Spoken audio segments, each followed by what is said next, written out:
ನರಭಕ್ಷಕ ಚಿರತೆ ದಾಳಿಗೆ ಮಲೆಮಾದಪ್ಪನ ಭಕ್ತ ಬಲಿಯಾದ ಪ್ರಕರಣಕ್ಕೆ ಸಂಬಂಧಪಟ್ಟಂತೆ ಪಾದಯಾತ್ರಿಗಳಿಗೆ ಹೊಸ ಆದೇಶವನ್ನ ಜಿಲ್ಲಾಡಳಿತ ಹೊರಡಿಸಿದೆ. ಚಾಮರಾಜನಗರ ಜಿಲ್ಲೆ ಹನೂರು ತಾಲೂಕಿನ ಮಹದೇಶ್ವರ ಬೆಟ್ಟ ಸಾಕಷ್ಟು ಜನ ಪಾದಯಾತ್ರಿಗಳು ಇಲ್ಲಿಗೆ ಭೇಟಿಯನ್ನು ಕೊಡ್ತಾ ಇರ್ತಾರೆ. ಈ ಒಂದು ಕಾರಣದಿಂದಾಗಿ ಯಾರಿಗೂ ಇನ್ನೂ ಸಮಸ್ಯೆ ಎದುರಾಗಬಾರದು ಅನ್ನುವಂಥ ನಿಟ್ಟಿನಲ್ಲಿ ಜಿಲ್ಲಾಡಳಿತ ಇದೀಗ ಹೊಸ ಆದೇಶವನ್ನು ಜಾರಿ ಮಾಡಿದೆ. ಇವತ್ತಿನಿಂದ ಬೆಳಗ್ಗೆ 7 ಗಂಟೆಯಿಂದ ಸಂಜೆ 4 ಗಂಟೆಯವರೆಗೆ ಮಾತ್ರ ಅಲ್ಲಿ ಅವಕಾಶವನ್ನು ಕಲ್ಪಿಸಲಾಗಿದೆ. ಪಾದಯಾತ್ರೆ ತೆರಳುವವರು ದ್ವಿಚಕ್ರ ವಾಹನಗಳಿಗೆ ಅವಕಾಶವನ್ನು ನೀಡಲಾಗಿದೆ. ಚಾಮರಾಜನಗರ ಜಿಲ್ಲಾಡಳಿತದಿಂದ ಈ ರೀತಿಯಾದಂತಹ ಹೊಸ ಆದೇಶ ಜಾರಿಯಾಗಿದೆ. ಪಾದಯಾತ್ರೆ ಹಾಗೆ ಸವಾರರ ಸುರಕ್ಷತೆಯ ದೃಷ್ಟಿಯಿಂದ ಈ ರೀತಿಯಾದಂತಹ ಕ್ರಮಗಳನ್ನು ತೆಗೆದುಕೊಳ್ಳಲಾಗಿದೆ. ಹೊಸ ಆದೇಶವನ್ನು ಚಾಮರಾಜನಗರದ ಡಿಸಿ ಶ್ರೀರೂಪ ಅವರು ಹೊರಡಿಸಿದ್ದಾರೆ. ಹನೂರು ತಾಲೂಕಿನ ಮಲೆಮಹದೇಶ್ವರ ಬೆಟ್ಟಕ್ಕೆ ಪಾದಯಾತ್ರೆಗೆ ಅಂತೇಳಿ ಹೊರಟಿದ್ದಂತಹ ಭಕ್ತನೋರ್ವ ಚಿರತೆ ದಾಳಿಗೆ ಬಲಿಯಾಗಿದ್ದಂತಹ ಆಘಾತಕಾರಿ ಘಟನೆ ನಡೆದಿತ್ತು. ಮಂಡ್ಯ ಜಿಲ್ಲೆಯ ಚೀರನಹಳ್ಳಿ ಗ್ರಾಮದ ನಿವಾಸಿ ಪ್ರವೀಣ್ ಮೃತ ದುರ್ದೈವಿಯಾಗಿದ್ರು. ತಡರಾತ್ರಿ ತಾಳಬೆಟ್ಟದ ಬಳಿ ಪೂಜೆಯನ್ನು ಸಲ್ಲಿಸಿ ತೆರಳುವಾಗ ಚಿರತೆ ಅವರ ಮೇಲೆ ದಾಳಿಯನ್ನು ನಡೆಸಿತ್ತು. ಪಾದಯಾತ್ರೆ ಹೊರಟಿದ್ದ 5 ತೆರಳುವಾಗ ತಡೆಗೋಡೆ ಮೇಲೆ ಕುಳಿತಿದ್ದಂತಹ ಚಿರತೆಯನ್ನು ನೋಡಿ ಕೆಲವು ಜನ ಬೆಚ್ಚಿ ಬಿದ್ದಿದ್ರು. ಹಾಗಾಗಿ ಈ ಸಾಕಷ್ಟು ಸಮಸ್ಯೆ ಆಗ್ತಾ ಇದೆ. ಅಲ್ಲಿ ಹೋಗುವಂತಹ ಜನರಿಗೆ, ಭಕ್ತರಿಗೆ ಯಾವುದೇ ರೀತಿಯಾದಂಥ ಸಮಸ್ಯೆಗಳು ಎದುರಾಗಬಾರ್ದು ಅನ್ನುವಂಥ ನಿಟ್ಟಿನಲ್ಲಿ ಜಿಲ್ಲಾಡಳಿತ ಇದೀಗ ಈ ರೀತಿಯಾದಂಥ ಹೊಸ ಕ್ರಮವನ್ನು ತೆಗೆದುಕೊಳ್ಳಲಾಗಿದೆ.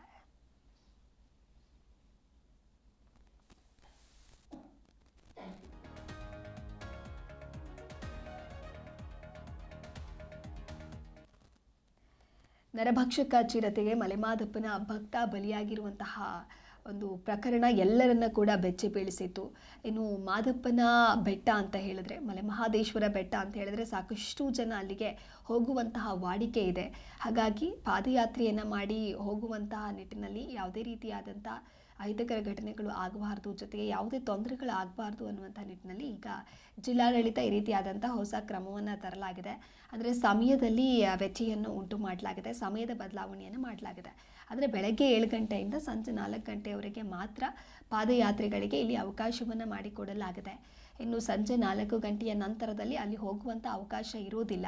ಹಾಗಾಗಿ ಮಲೆಮಹದೇಶ್ವರ ಬೆಟ್ಟಕ್ಕೆ ಹೋಗುವಂತಹ ಭಕ್ತಾದಿಗಳು ಈ ಸಮಯದ ಪಾಲನೆಯನ್ನು ಮಾಡಬೇಕಾಗತ್ತೆ.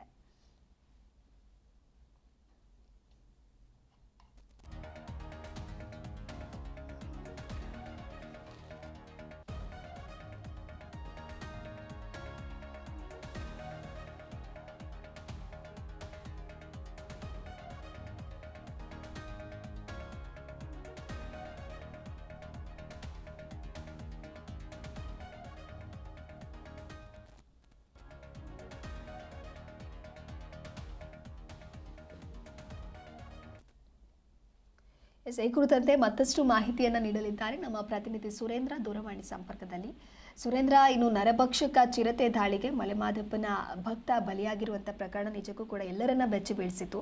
ಇನ್ನು ಮುಂದೆ ಈ ರೀತಿ ಆಗಬಾರ್ದು ಅಂತ ಹೇಳಿ ಜಿಲ್ಲಾಡಳಿತ ಇದೀಗ ಹೊಸ ಆದೇಶವನ್ನು ಜಾರಿಗೆ ತಂದಿದೆ. ಏನು ಕ್ರಮವನ್ನು ವಹಿಸಲಾಗಿದೆ? ಈ ಕುರಿತಂತೆ ಹೆಚ್ಚಿನ ಡೀಟೇಲ್ಸ್ ಏನಿದೆ? ಹೌದು ದಿವ್ಯದಾಸ್, ಮಾದಪ್ಪನ ಭಕ್ತರಿಗೆ ಇಂದಿನಿಂದ ಒಂದು ಹೊಸ ನಿಯಮ ಜಾರಿಯಾಗಿದೆ. ಮಲೆಮಹದೇಶ್ವರ ಬೆಟ್ಟಕ್ಕೆ ಕಾಲ್ನಡಿಗೆಯಲ್ಲಿ ತೆರಳುತ್ತಿದ್ದಂತಹ ಮಂಡ್ಯ ಜಿಲ್ಲೆಯ ಚೀರನಹಳ್ಳಿ ಗ್ರಾಮದ ಪ್ರವೀಣ್ ಎಂಬಾತ ಕಳೆದ 21ರಂದು ನರಹಂತಕ ಚಿರತೆ ದಾಳಿಗೆ ಬಲಿಯಾಗಿದ್ದ. ಇದರಿಂದ ಎಚ್ಚೆತ್ತಂತ ಜಿಲ್ಲಾಡಳಿತ ಇನ್ ಮುಂದೆ ಬರತಕ್ಕಂತಹ ಶಿವರಾತ್ರಿ ಜಾತ್ರೆ ಇರ್ಬೋದು, ಮತ್ತೆ ಯುಗಾದಿ ಜಾತ್ರೆಗಳೆಲ್ಲ ಇರ್ಬೋದು, ಆ ವೇಳೆ ಲಕ್ಷಾಂತರ ಮಂದಿ ಭಕ್ತರು ರಾಜ್ಯದ ನಾನಾ ಭಾಗಗಳಿಂದ ಮಲೆಮಹದೇಶ್ವರ ಬೆಟ್ಟಕ್ಕೆ ಕಾಲ್ನಡಿಗೆಯಲ್ಲಿ ಬರುವಂತದ್ದು ಒಂದು ರೂಢಿ ಇದೆ. ಈ ಹಿನ್ನೆಲೆಯಲ್ಲಿ ಮುನ್ನೆಚ್ಚರಿಕೆ ಕ್ರಮವಾಗಿ ಭಕ್ತರ ಸುರಕ್ಷತಾ ದೃಷ್ಟಿಯಿಂದ